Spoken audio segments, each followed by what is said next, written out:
everyone lines up, and we have a slingshot and a target. And so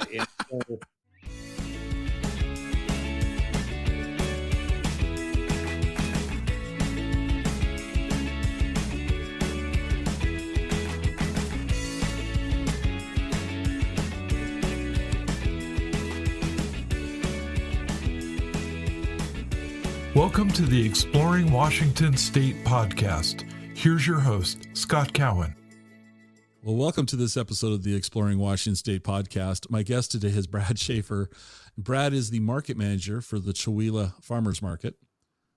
Brad, welcome. Thank you for taking the time to do this. Why don't you give the audience just a little bit of your backstory? And, most importantly, how did you end up in Chewelah? Scott, I want to thank you so much for having me on and for featuring the area of Northeast Washington. My roots in this area go back a long ways. My great-grandparents at about 1905, my great-grandfather was assistant county assessor and had heard about some land up here. Like most of our ancestors back then, they all came from farm stock. And so, he had been a teenage farmer in Illinois and had come out here with his folks. And so as the assistant county assessor, then he had heard about this land up here in the beautiful area of Northeast Washington, these rolling hills and kind of flat river valleys with prairies stretching from side to side. And so ended up with a quarter section. And through the years, it's been whittled down, and I have 15 acres up here. Okay. I had been born and raised nearby down in Spokane Valley and had moved to Western Washington for school, and then had a career over there with a large coffee company that we won't mention. And then, my mom is, she's still alive and is in her 90s now. So I took an early retirement and came back to this area, and it was kind of a no-brainer to put myself on the family land up here. It had been, my great-grandfather tried to dry farm it for years and years, and it became more of a vacation place. So I'm living here now and have a couple of family members. My son and nephew live here with me, and so I ended up back up here and love it. It's your typical rural community, a very diverse community that I'm sure we'll be talking about in a bit. Yeah. For I'm going to guess the majority of our audience, how far is Chewelah, say, from Spokane? It's they won't know that answer. Yeah, mileage wise, it's about 45 miles from the northern end of town. And then you head towards the Canadian border on Highway 395, which is it is the main arterial that heads north out of Spokane into the kind of tri-county area, as we call it. I'm up here in Stevens County. And but in reality, it's about an hour to get up here, particularly with the way traffic has grown over time. Where did you go to school? Did you go? Yeah, I went to Western Washington University up in Bellingham. A little bit of time down in Olympia at Evergreen, but finished up and got my degree from Western. I was an English major with a minor in psychology and a concentration in writing. So communication has been a talent that I've had. I'm also a people person and a talker. So my communication skills have really given me a lot of success when it comes to my career. You moved back. How'd you get involved with the farmers market?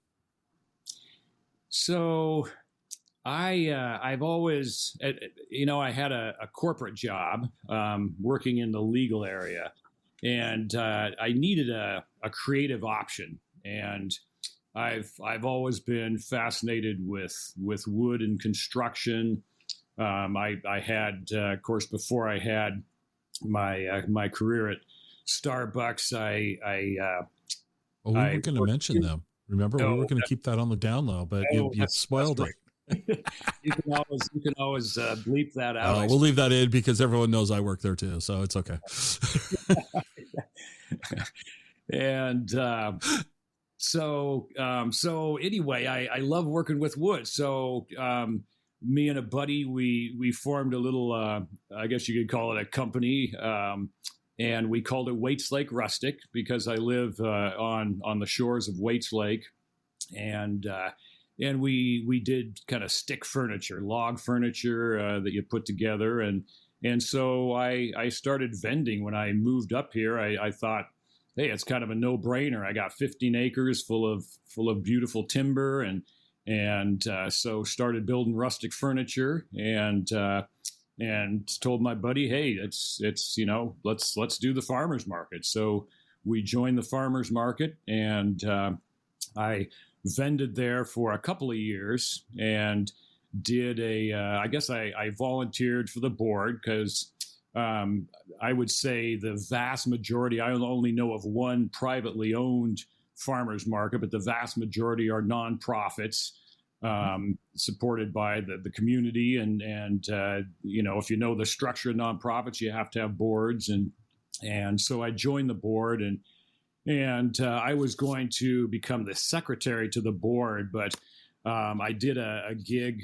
We have a Christmas market every early December, and I was the greeter and worked with people, and they witnessed my people skills and how well I worked with people. And so at the next board meeting, when I expected to be inducted as the secretary, they asked me if I would be interested in being the market manager. At the time, I wasn't doing any other work. I was full on retired. And so I thought about it for at least a month because I knew it was going to be a lot of time and energy that would have to go into that, and ended up accepting the position. And so this will be my third year coming up then as the market manager for the Chewelah Farmers Market. All right. So let's talk about the market. I'm going to come back to your job, but let's talk about the market. How long has the market been in existence? On our logo, it says since 2008, but getting to know, that's been a wonderful part of becoming part of the farmers market is integrating myself into the community. I've ended up on 4 different boards and have really gotten to know a lot of the movers and shakers and those who aren't movers and shakers in the community. And so what was the question again? I've kind of wandered off. So the market of the logo says 2008. Oh, yeah. So getting to know people, then everybody, well, I've heard several different stories as far as, well, I created the farmers market, or I founded it, or that there was some rendition of it before 2008. I think there was a collective of folks that got together for the marketing and selling power of being together like that. But officially with a board and as a nonprofit corporation in the state of Washington since 2008. So been a few years. And I know this question's challenging because of the pandemic and all of that, but how many vendors are typically at the market? We've been growing every year for the 5+ years I've been involved with the market. It has expanded from somewhere in the high teens, low 20s to last year. We hit a vendor count high sometime in July of about, I think we had like 33, 35 vendors. Yeah, it can vary week to week depending on how smoky the skies are and how hot the temperatures are. Some products don't do well in the heat.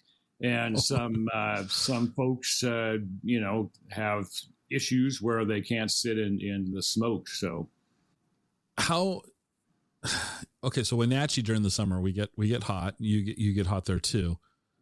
I didn't think about the smoke though. That's just admittedly an oversight on my part. But I guess you guys would get a lot if Canada's got a wildfire going on. It's going to come your direction or anything over there. I didn't think about that. Yeah, it's become an issue, and the prevailing winds, because most of the weather across the U.S. goes west to east, and most of our weather comes from the southwest. Okay. So any kind of fires that are taking place almost anywhere in the state of Washington, the smoke can really drift around, and yeah, the last couple of years, it's been pretty intense. It's almost becoming an annual event, and anyone that lives in Eastern Washington can probably attest to that. And even, I mean, when I lived in Seattle, the skies over Seattle would frequently become like the skies of Mordor. Yeah, I shouldn't laugh, but yeah. Yeah, yeah. Hopefully, yeah. Hopefully that change is taking place, and as more fire sweeps through the forest, there'll be less fires that occur. But it's something that we've learned to deal with almost as regularly as we deal with the snow up here. Yeah, would we? I can't remember what year it was. I think our first summer here was fine, but the second summer here, I thought I'd lived in Los Angeles. The air quality was so bad. Yeah, it can look like that. The month of August was just, the month of August was unbearable. You didn't want to go. You didn't go outside. You wouldn't do anything. Yeah, beautiful sunsets. So, yeah. So let's talk about the market. So it's on Fridays, and your market runs mid-May to mid-October, right? Yeah, this year we're opening on Friday the 13th of May, and running to exactly, I think it's the 14th of October. And then we run one Christmas market. Large, the markets that are in the larger urban areas, they have the customer base to support sometimes a year-round market, particularly. Well, in this area of the country, you'd have to be indoors in the wintertime.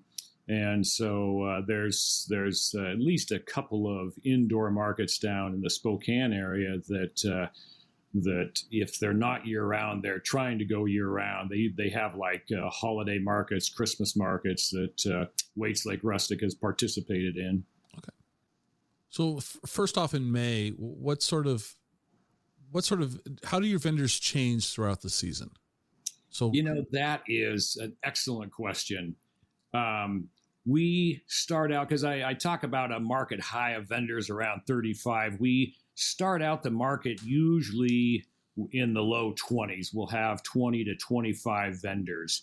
And we have, like most markets, it's split between farmers and those who produce farm type goods, and then artisan and crafters. And so at the beginning of the market, I'd say it's usually split pretty evenly, even throughout the year. Although when the harvest really begins to come in to chug along in June and July, certainly the farms have a lot of product. But early in the season, so I mean, right now, talking to our biggest farm vendor, Front Porch Farm, up in Addy, they obviously have a lot of plants in the ground right now. Okay. And when I say in the ground, it's they have various berries and things that will be outdoors, but a vast majority, tomatoes, lettuces, squashes, and things. Those are started indoors under lights, and then moved into a greenhouse. Although I've seen their greenhouses planted out too. And I'm not a farmer, but I'm a fairly robust gardener, and living up here, I've established a pretty good sized garden, and I'm picking these guys' brains all the time, and that's one of the wonderful things about a farmer's market, just the conversations that go on, even recipes. You can talk with these guys, you get this big, weird looking blue winter squash, and it's like, well, how do I prepare this? And there's 1,000 ways to prepare those. And they are more than happy to share recipes at our operations booth. We keep a stack of recipes for various things. So early in the season, it's a lot of your more cold weather crops, things like kale, Swiss chard, lettuces. There might be, I'm trying to think of what other produce, because down in your area, things come in a little bit sooner. We have our market rules and regs. We keep everything local, and everything has to be either crafted by yourself or grown by yourself. So, but we do allow resellers. So somebody might have jars of honey that are produced locally, and they're able to resell them. The hives might be kept, particularly with the farmers. Of course, you want the bees around to pollinate your crops. So a lot of farmers have hives there that they may be maintained by third parties, but they're on their property. And then as part of their agreements, they'll package up that honey and resell it for them. So some of the farmers reach out and they'll get early season, cherries and some of the stone fruits that usually don't come in until midsummer. They'll get them earlier than they would be naturally growing in the Chewelah Valley and surrounding areas. So some of that begins to show up after a while, but a lot of plant starts. A lot of folks coming in, the ones who didn't get their garden in or get their greenhouse planted out, they will come in and buy something that's already a foot tall. So particularly with tomatoes, because tomatoes you got to get in pretty early. Garlic is always a confusing one, although it's not done until later in the summer. But it's where you got to plant it in the fall. And not everybody remembers to go out in late October, early November and get your garlic in and covered up and mulched for the wintertime. I've been growing some really good garlic, I'm proud to say. So you get more the cold weather crops, not as abundant, but still with the diversity of the farmers we have, there's plenty of veggies to go around. The fruits are the things that usually come in. They've got to ripen up, and so they come in later in the season. And then again, the number of vendors. We start out somewhat low, and then it grows and usually mainly on the farmer side, because some folks, we got a guy that specializes in berries and garlic, and he used to not start the market until June sometime, usually when he actually had something to sell. But I got to say, he's famous for his garlic and his berries around here, and people seek him out when he does show up at the market. All right. Let's bounce around here. So how do people, so you said they're local. So what, do you have a geographic restriction as to where the vendors must come from, or how does the market decide there? No, there's some markets are pretty strict as far as vetting their vendors.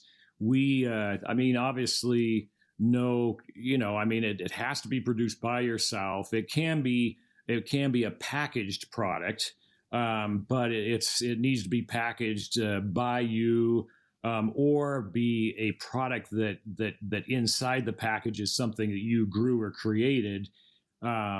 And of course, then there's standards as if it's a consumable that goes in your mouth, and it has to be produced in a commercial kitchen.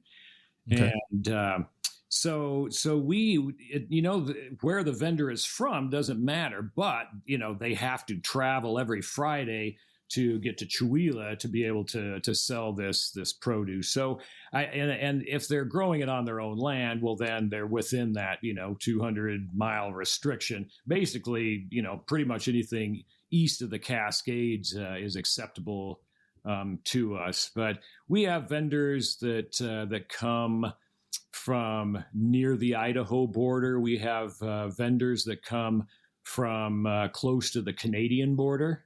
And it's because we're uniquely geographically located fairly close to those borders. So it's not prohibitive for a vendor to drive that far, but they have to be somewhat dedicated, and they have to, it's the vagaries of selling. You don't know how much you're going to make. And my my favorite line to vendors at the end of the day is that I hope you made your gas money to get back home. And most of them, have obviously a big smile on their face, and they've made plenty of money for gas money to get back home. But if you're driving as far from the Canadian border, you're obviously going to want a return on your dollars. Sure. Now this year it might be harder with gas prices, though. Yes, yeah, I know. I drive an F-150, and it's crazy. Yeah. Yeah. I try not to drive anywhere except just to the market and back home again. There you go. I'm looking at your market events, and I want to go through these because I'm kind of chuckling here. The cherry splat contest. That is a lot of fun.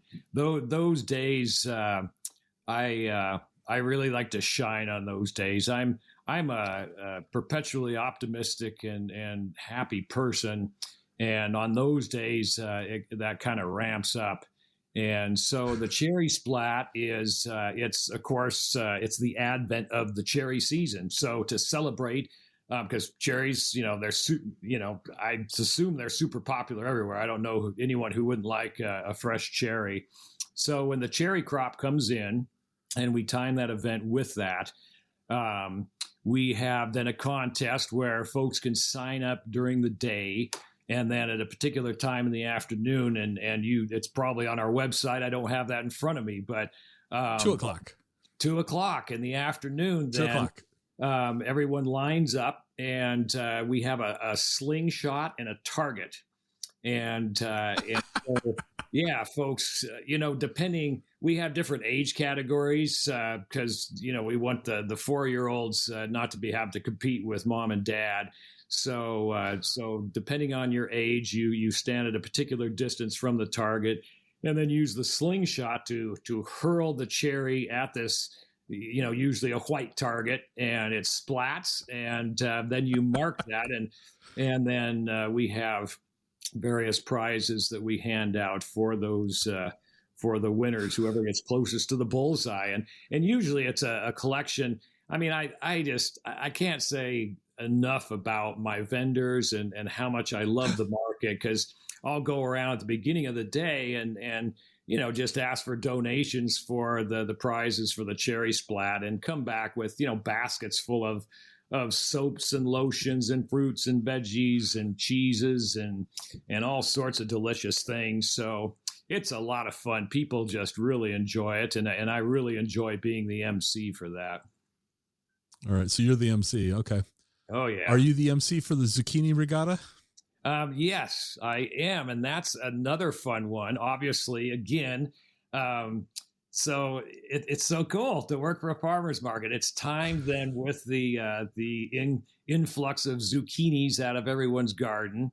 And we provide... You can bring your own zucchini. You can work on it for a week beforehand, or you can just, on a spur of the moment with inspiration, carve your zucchini and create your boat there. One of the beautiful things about our market is that we are located in the Chewelah City Park, which is, it's got to be 10 acres. It's a good sized park with all these big, beautiful trees. And we are on the north end of the park, and Chewelah Creek it flows right through the park. So we have the perfect place to have a zucchini regatta. But yeah, folks, you can imagine it's pretty difficult to make a zucchini where it's actually going to float on the water. So they come up with all sorts of clever ideas. I mean, there's no restrictions as far as putting a sail on your boat, or creating, pontoons on the sides so that it doesn't roll over. And it, again, we break it down by age categories, and it's just it's generally, I'm trying to think if I've had an adult participate. Usually there might be one or two parents that jump in, but no, the kids all stand in Chewelah Creek. Of course, it's the middle of summer, and the creek is nice and refreshing at that point. And yeah, on the word go, they launch their boats, and whoever makes it to a particular point in the creek then is the winner, and the same basket of goodies that we hand out. So just a lot So of fun. that's in August. Okay. All right. Yeah. I was chuckling at that. That's pretty cool.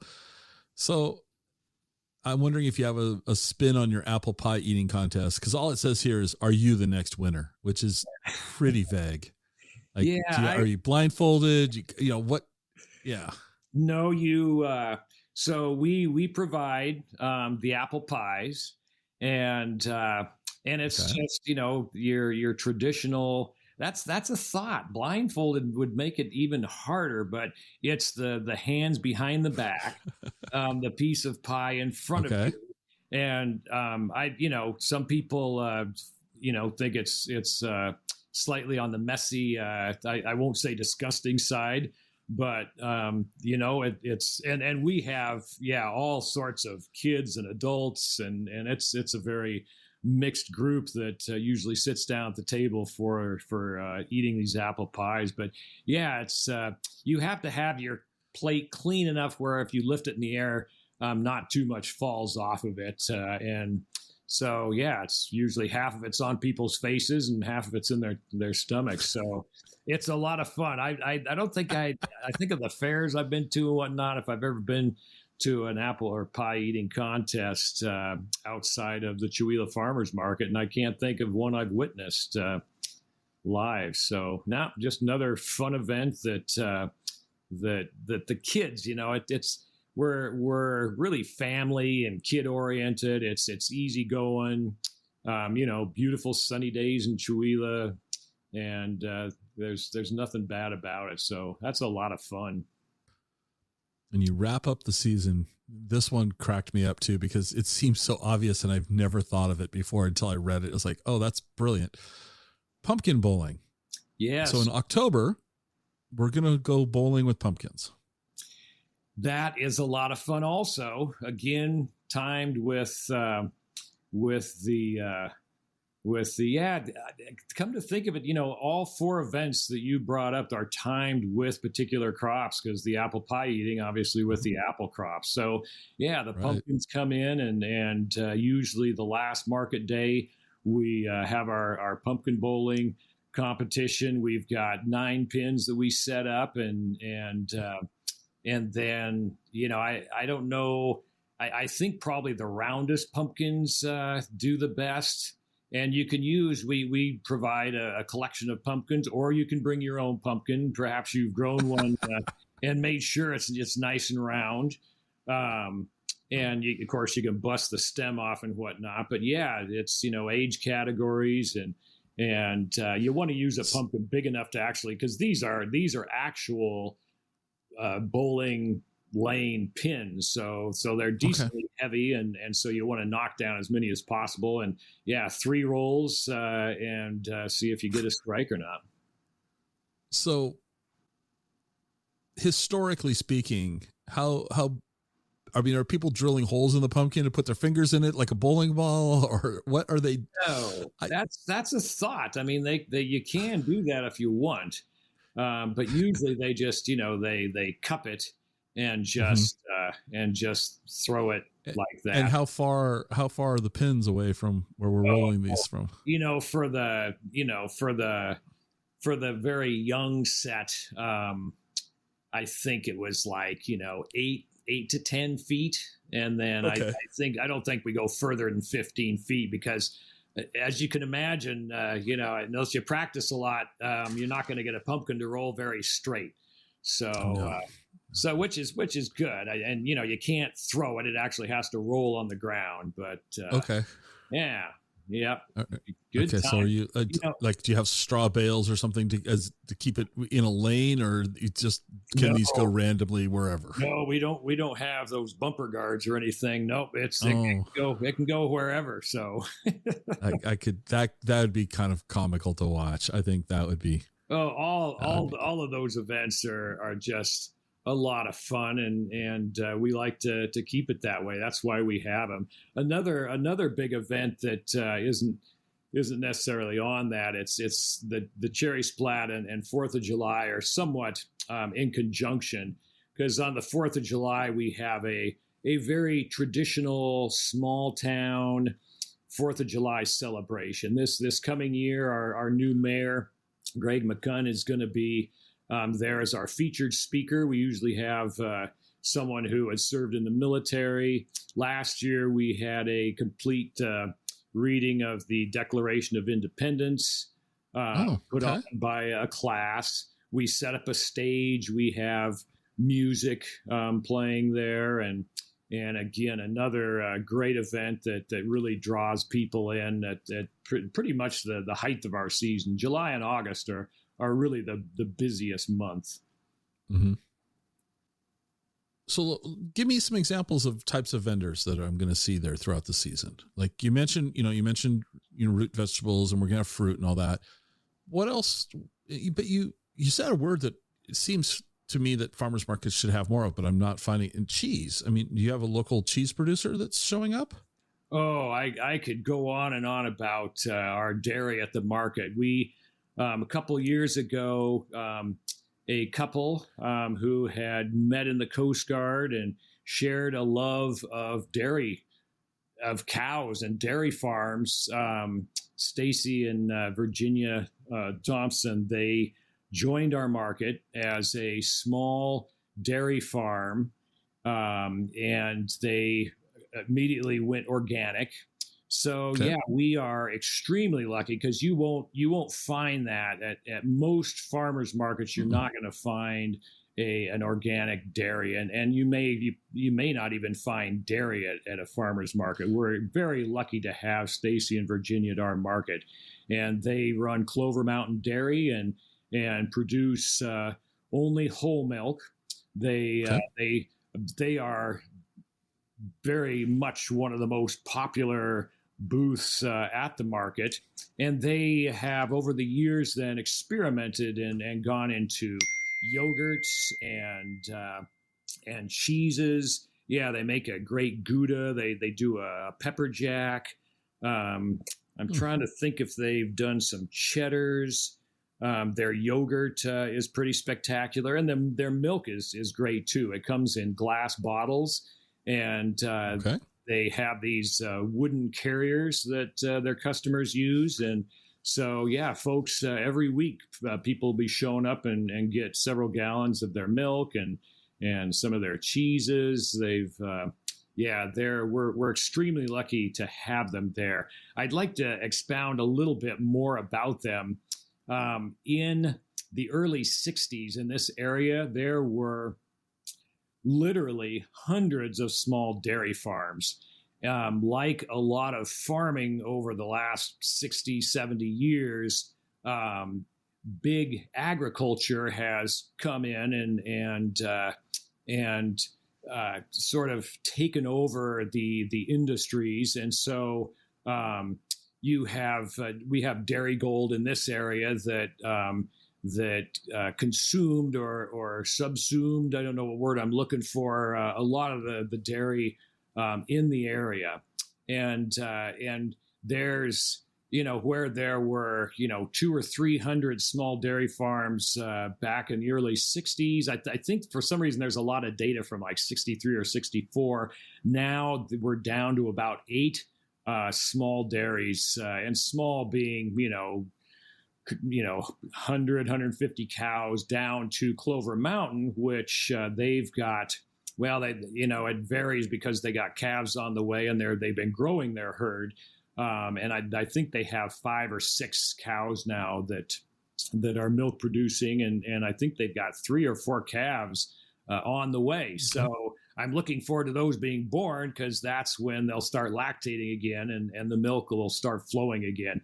They go through a dry period for about 2 or 3 months. And this, the story continues and this shows the power of a farmer's market where Stacy and Virginia, as small organic dairy, they're really concerned about the small farmers and the dairies in particular, which farmers markets, they're just made for small farmers and small dairies. And so, we have created, with them spearheading the effort, a nonprofit, the Eastern Washington Community Dairy, and we are actively seeking funding to build a local creamery. And this creamery then will be used to process milk and then sell it to the public as a nonprofit, and to also provide technical assistance for local dairy farmers who may want to go organic, because that's one of their that's important to them and important to this area as far as being organic. So it just shows you again that power to support the economics of farming in this area, particularly within that group of the focus on dairy. But wonderful folks, and we're just so lucky to have them at the Chewelah Farmers Market. When everybody comes that's listening to this podcast, make sure you visit their booth and say hello. Okay. What else? Tell us about some of the other vendors at the market. I'll move on to the next most unique vendor we have, which is a local blacksmith.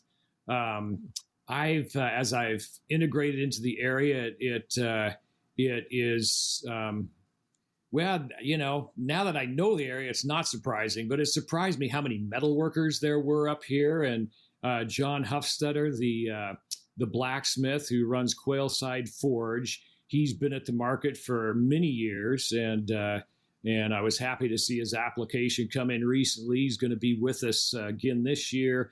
And he has a small forge and anvil. I mean, it's quite the chore to unload such weighty equipment and get it set up, but he actually runs his forge right there. And wow. Yeah, he smiths right in front of you and has a collection of things. He's made me some custom candlesticks before. Last year I bought got a really nice looking fire poker. I'd show it to the audience, but they wouldn't be able to see it. But he does really great work, and again, it's something unique to Chewelah. You're not going to find in the urban areas of Spokane a blacksmith at a farmer's market. So that's another probably not. Yeah, another one of our unique vendors. The farmers. We've touched on them a bit, but there is a tendency. I mean, some of the bigger ones, Front Porch usually has quite a spectrum of fruits and veggies to offer. We have others. Well, I mentioned Stranger Creek Farm and Paul Lupke, who specializes in berries and garlic and is famous for his berries and garlic, and others that have, they try to carve a niche. We have a new vendor this year that's going to be selling seeds, and we haven't had anyone selling seeds before.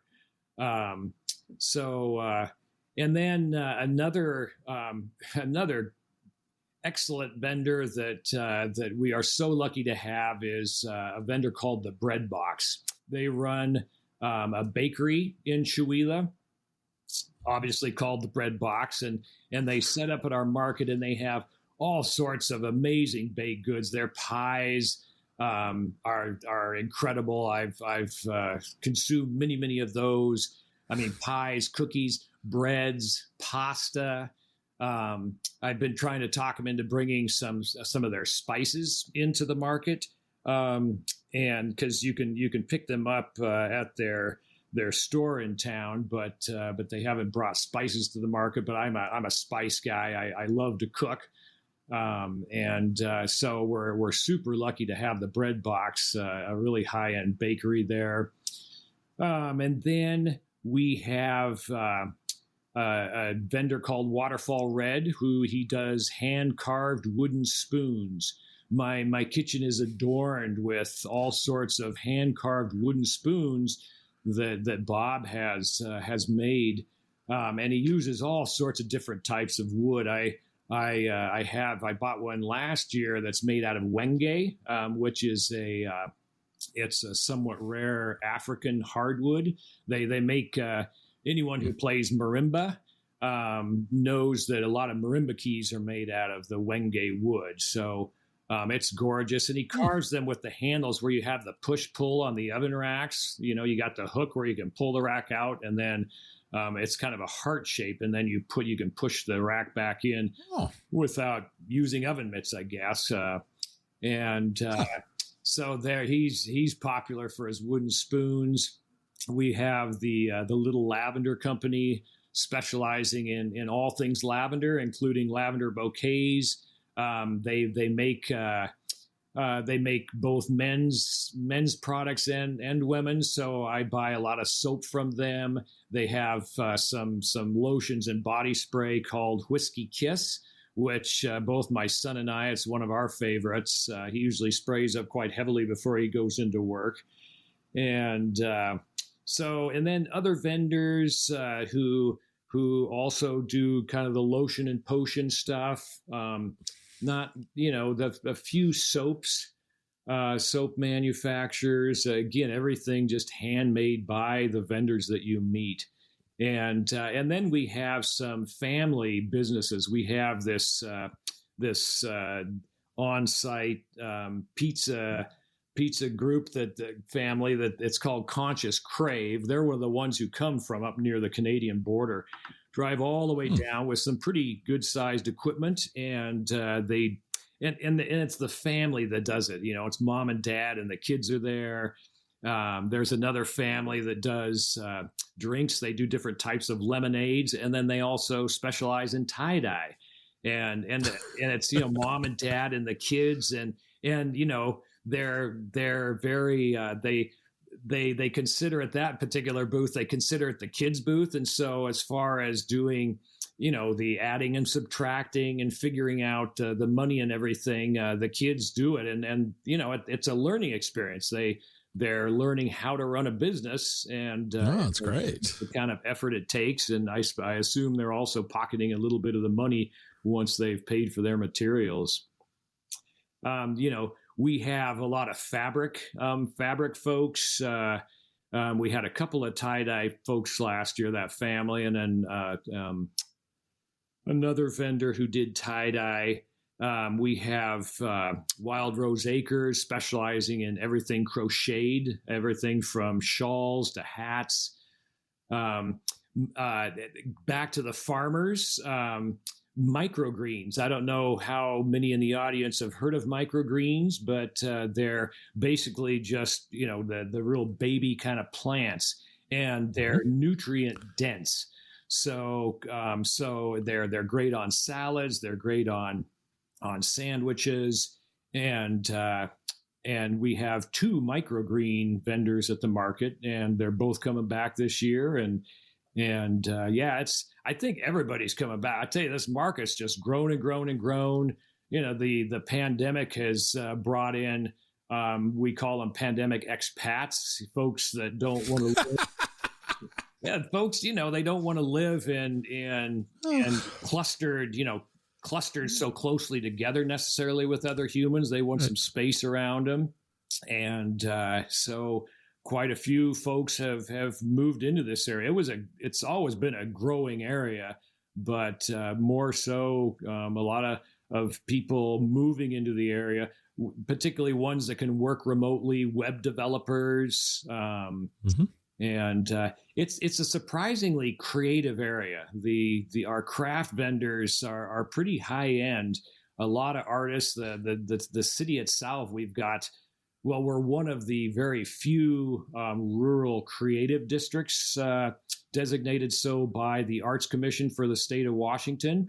And I think we were, if not the first, we were the second creative district in the state, and the very first of the rural creative districts. And it was a nod towards the amount of the number of artists and the creativity that goes on here. One interesting factoid when it comes to artists and back to kind of the metalworking that goes on, there is a famous artist, Govedare, who anyone who's driven through Vantage on I-90 and is on the eastern side, they glance up and see the wild horses up on the ridge. And I've hiked up to those several times and taken pictures and things.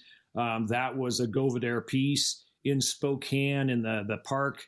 Riverside Park there is the famous Bloomsday Runners made out of metal, and that was another Govedare piece. You can find his work all over the world, and super lucky to have him in the community. We even have a mural on one of our buildings in town that was painted by Govedare. Sadly, he recently passed away just a few months ago.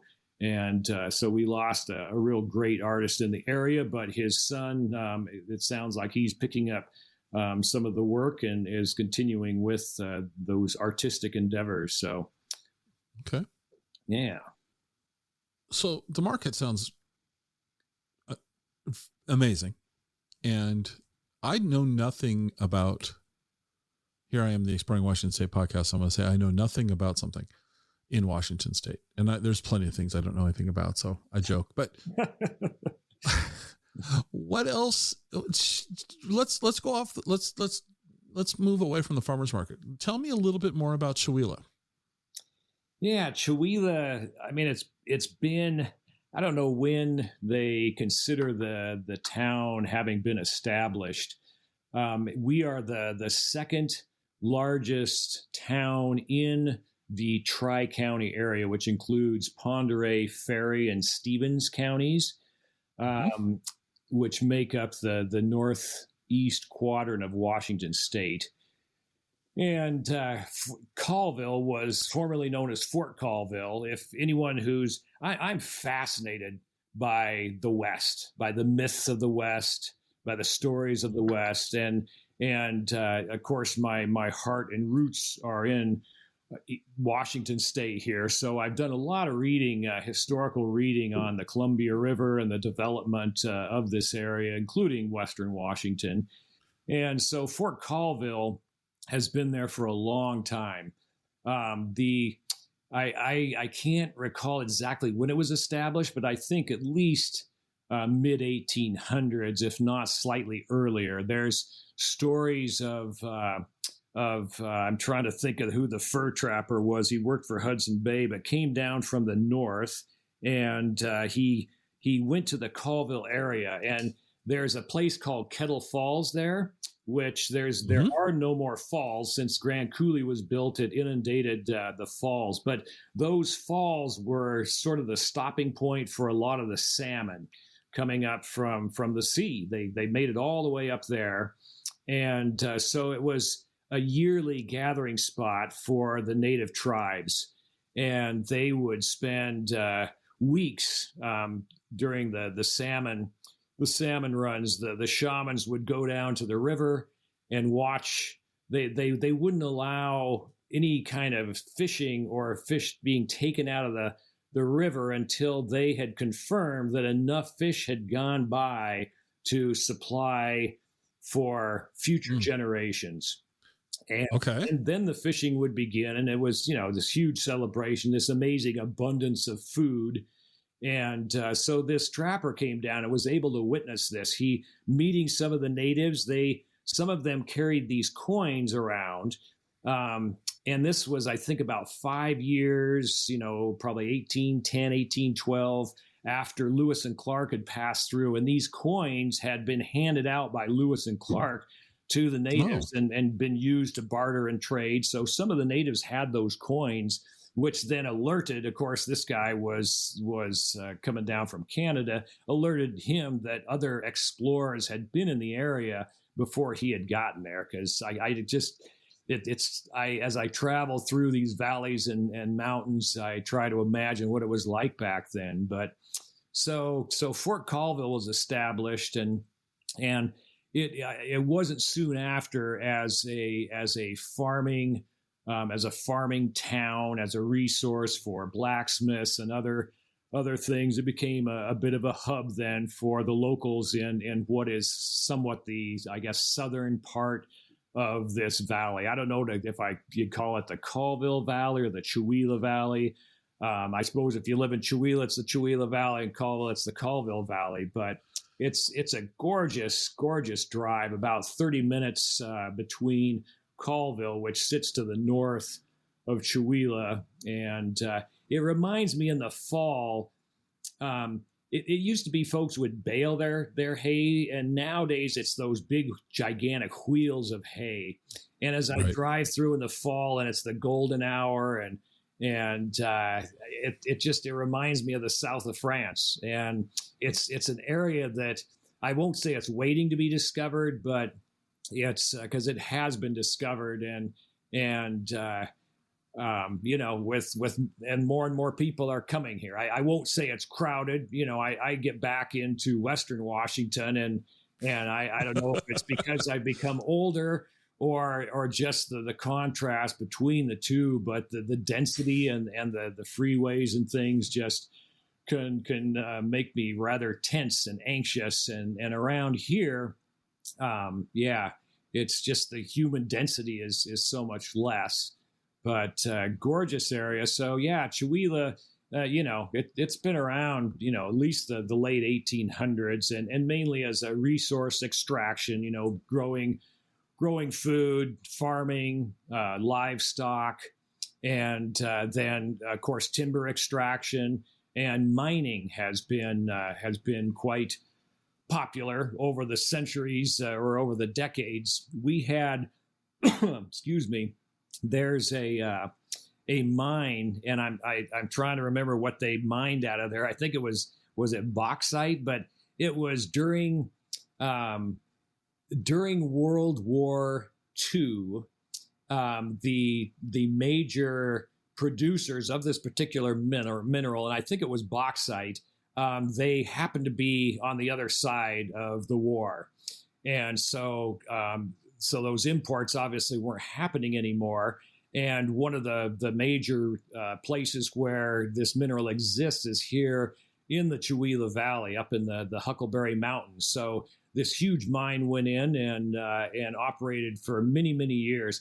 It's the material that they use when you're pouring iron and steel and whatnot. They line, and I don't know anything about steel manufacturing, but apparently it has these properties where they would line these kilns with it, and that way you can produce your iron. And you can imagine that for a war effort, in order to produce all the metal for ships and planes and whatnot, it was quite important. So that really, that has since closed down, and in fact, there's not a lot of mineral extraction that goes on around here now. A lot of timber. We got some pretty good sized timber companies around, but it's I'm happy to say, because I wear an environmentalist hat, and so I'm happy to say that there's a coalition of forces here that sit on panels and steering committees, and the logging companies are actively a part of those groups. So, when it comes to riparian zones or clear cutting and whatnot, it's done with as sustainable practices as possible while still keeping the local population employed. And I personally know a lot of loggers and truckers and very noble folks. So, yeah. Okay. I always ask this question. Are you a coffee drinker? Yes, I'm all jacked up on it right now. I don't know if you can tell, but yeah, no, I drink coffee all the time. That's one of the wonderful things about Starbucks. If you work there for a long enough period of time and retire from the company, then you are given what they call your mark out for life. Yep. They want to share the joy of coffee. So as an employee of Starbucks, you qualify for a free pound of coffee every week. They assume you're going to take that, share it with friends, and introduce the love and magic of coffee. And so having reached that age, been with that company a long time and retired from it, I qualified for that. So unfortunately, up here, there's not many Starbucks. My closest Starbucks is down in the northern edge of Spokane, which is, again, it's about an hour drive to get down there to pick up a pound of coffee. So when I get into town to be with Mom, which is frequently once a week, I get to pick up my pound of coffee. So yeah, I'm a dark roast guy. Sumatras and some of those darker roasts are my drink of choice. When you're not drinking Starbucks, any good coffee up there? Any good coffee in Chewelah? Yes, there we are able to support 2 different coffee shops: the Flowery Trail Coffee Shop, and one that just opened up called the Yale Press, which is more upscale. It's Flowery Trail is I mean, they have these amazing scones, these orange scones that they make. That's my favorite when I go in there. But it's been exciting to see the Yale Press go in and where you can buy a Bodum press and get pressed coffee and actual espresso too, because that's one thing Flowery. No, that's not that. I take that back. Flowery Trail, they do have an espresso machine. So yeah, we've, the Chewelah area, just to expound on that a bit, when I think of the Flowery Trail Road, so there's, so the valley sits in between a couple of mountain ranges, and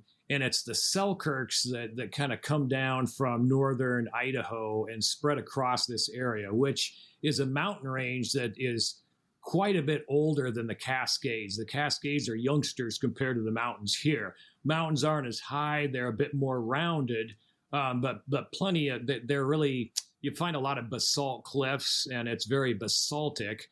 And most of the land here that gets farmed is glacial till intermixed with the local clays and sedimentary dirts that are deposited by the rivers and creeks. And so we're between the Huckleberry. I love telling people I live in the Huckleberry Mountains, the Huckleberry Ridge. In fact, I'm looking at it right now out my back door.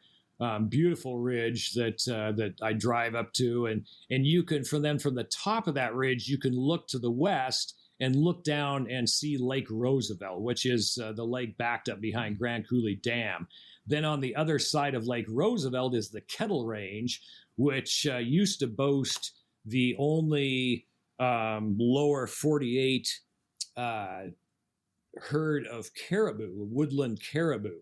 That herd has struggled over the years, particularly as the wolf and cougar population has increased. They've struggled, and I think the changing climate, lower snowpacks and whatnot. Although this last winter I couldn't say that, but so beautiful mountains here, a lot of great hiking, and then on the other side of the valley from the Huckleberry Range is the Colville National Forest and the Selkirk Range. To cut across and get over to Lake Pend Oreille and the Pend Oreille River, you have to get over those Selkirk Mountains, and there are few roads that go through there. One of which, however, is the Flowery Trail, and it goes directly from Chewelah and goes over and then hits the Pend Oreille River at a town called Usk, U-S-K. And it's a beautiful road to travel on. Halfway along that road at the top of the mountains is a wonderful ski area called 49 Degrees North. It's gotten more and more popular. They just put in a high-speed quad this year, and they had a great season because of the snowpack here. So yeah, it's geographically and environmentally, it's gorgeous up here. Well, one of the things we'll do is we'll put links to the farmers market in the show notes, but I always wrap up with this question. What didn't I ask you that I should have asked you? Probably, as far as diversity in the area, I'm a proponent of diversity. I feel there's more power with different perspectives. And I mean both, political opinions, racial, ethnic backgrounds, and there's a great spectrum here in the area. And coming out of, I was, middle-class suburbia in Spokane Valley. It was more American Graffiti than Green Acres. And then I ended up in Western Washington at a pretty liberal company, and met a lot of diverse folks at that company, and certainly in a big metropolis like Seattle, an international city, you meet a lot of different people. But Seattle is notoriously a fairly liberal city, and so my liberal views, everybody was singing the same chorus around me, and it's been a wonderful experience to move to this area and to be able to not have everybody singing that song and not being challenged on my views and opinions. And I've enjoyed then the diversity of the political opinion and ideas, both, from religious to sexual orientation to everything. And you find a little bit of everything in this area. It's traditionally been conservative. I would call it a bit of a Bible Belt. A lot of evangelical churches in the area, and also traditional Methodist and Catholic, and the Mormons have a huge place right on 395, and one of my neighbors attends there. So the diversity, I've really enjoyed that, and frankly, it's bent some of my views, and I've become, I think, a much more centrist individual than I was before, which I think is that kind of centrism. I see it as our saving grace, unless folks can be more open to allowing people to have different opinions. It's not, to me, it's not about winning or losing. It's about all of us being together and enjoying this amazing place that we live, enjoying a wonderful farmers market. I'll add here that we don't allow any, overt political statements, no guns or drugs at the market. And again, it's very family oriented. So we want to make sure that everyone gets along with everybody. I'm like I say, I'm a positive person, and I see the humanity and love in everyone's eyes around me, and I make sure that I move myself through life knowing that and recognizing that humanity in the people around me. I know one question I didn't ask you about the farmers market. Are dogs allowed? Yes. As long as, I'll say as long as they're leashed and decently behaved. There's been some unleashed ones there that were well behaved, and others that I've, had to ask owners a couple of times, and then actually find a piece of rope and then chase the dog down and tie it up and hand it to the owner. But no, we love our dogs. I've my dog's sleeping on the couch right now. And so, we're very animal friendly. One thing I've always wanted to have is like a small petting zoo, get some little porky pigs and some little sheep or something there. But that's a step we haven't taken yet. It'd be a bit more challenging, I guess. Yeah. I mean, markets could go in so many different directions, and that's awesome. So I'm looking forward to, I'm going to get out that way this summer. I've got, we're building a road trip agenda around the state, which is pretty daunting, but it's going to be a lot of fun. And I have not ever been to Chewelah, so I'm looking forward to coming up there and checking it out. Yeah. Try to time it with a Friday, and, right. Face to face and show you around my market. So, and that goes for, I would love that. Yeah. Anybody who's listening to this, look me up at the market, and I'll expound even more about all its good aspects. Perfect. Well, Brad, thank you so much for taking the time to share with us the Chewelah's market and the area around the market. I have I am looking forward to coming up there this summer. It's going to be hot. I know that, but it's hot in Wenatchee, so it won't be any different. Yeah. Well, we have lots of lakes and rivers to jump in. You could come up to my lake here, Waits Lake, and jump in. So yeah, there we go. Yeah, so, awesome. I can't thank you enough for having me on the show. Oh, it was my pleasure. Thank you so much. You bet.